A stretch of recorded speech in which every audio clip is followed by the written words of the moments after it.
This video is made for my beautiful daughter Bethany, who recently posted on Facebook a picture of a disintegrated omelet and said, "I am quite possibly the world's worst omelet maker. Sorry honey, I hope it tastes better than it looks. At least it was made with love." Well, this video is made for you, Bethany, so that you can next time make a beautiful, successful omelet courtesy of Mama Says. So the first thing to remember is practice makes perfect, and I believe that the secret to a successful omelet is the right pan and to be sure that you use enough oil. And so I always begin with 2 eggs broken and I beat them in a bowl till they're frothy. Then I heat my pan to medium-high and I add canola oil or olive oil, whichever you prefer. Although I don't believe you should cook high with olive oil, so I prefer canola oil when I'm heating with a medium-high temperature. I always keep a good rubber spatula handy to use when making my omelet, as well as a stiff spatula for flipping my omelet. As I said before, I cook my omelet on medium-high. I salt and pepper it. Some people like the taste of dill on it and other spices, so this is when you would put your spices on so it can cook in with the flavor of the egg. And I cook it not too fast, just kind of a medium-high heat.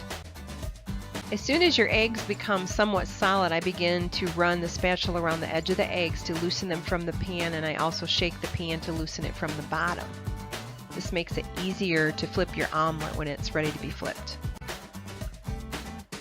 Then I begin to flip my omelet when it's just a little runny in the center still, and I use a stiff spatula and I just flip the whole thing. Now there's many times when I go to flip my omelet, it'll throw the loose runny egg kind of all over the place, and you just have to practice and it gets better and better when you're flipping this whole big omelet. This is also a time where you want to have already prepared in advance any fillings that you want to put in it. For example, if you want fried potatoes, cook them in advance. If you like onions but you like them cooked, you want to saute your onions in advance, green peppers, mushrooms, and have that already prepared on the side. Have your tomatoes diced up, or your salsa if that's what you're going to put in it, or spinach, and then also have some grated cheese ready on the side. Now this particular omelet is just a simple cheese omelet, but even though I don't have any additional fillings in this omelet, I always completely cover the eggs in the pan with cheese before I flip it into the omelet shape.